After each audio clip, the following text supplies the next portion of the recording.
पिया भोर भई है बीन कारत भुइया उठी बैठाई जजक उठी बैठाई।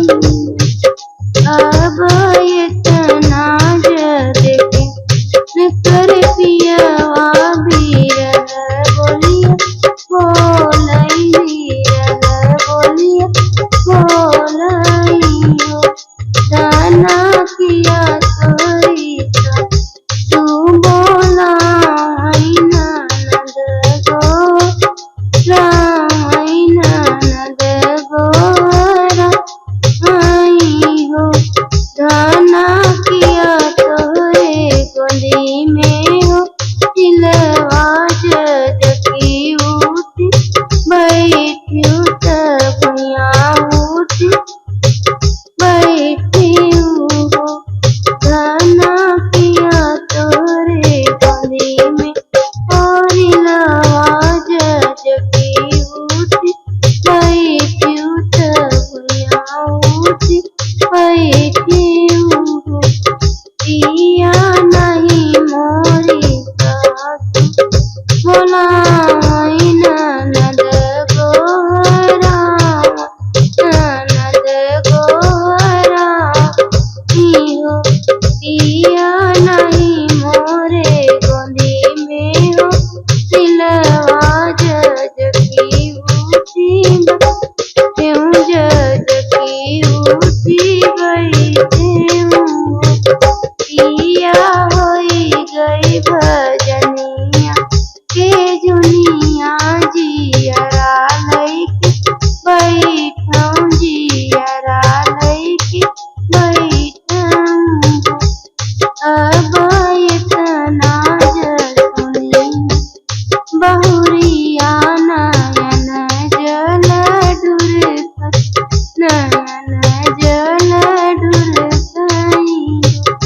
सखिया एक पग धरेली पसरे वात दूसरा दुवरे वात दूसरा दुवरे वही हो। सखिया तिसर पग धरी शिव बगिया शिव से अरज शिव से अरज शिव जी बतिया के कर प्रतिपाल पुरुष बोलिया बोल साहिब बोलिया बोलई। शिव जी बतिया के कर प्रतिपाल पुरुष बोलिया बोलई साहिब बोली बोलई। जाओ न जाओ बेटी अपने अपने सजन घर अपने सजन घरे हो।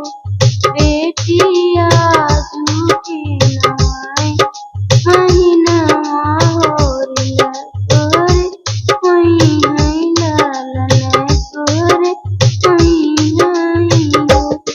अब महीना बीती गए नवाए के लगी गए नवाए के लगी गए। सखिया हो तभी अनलोई सा गई ललना जन्म ली है ललना जन्म ली है।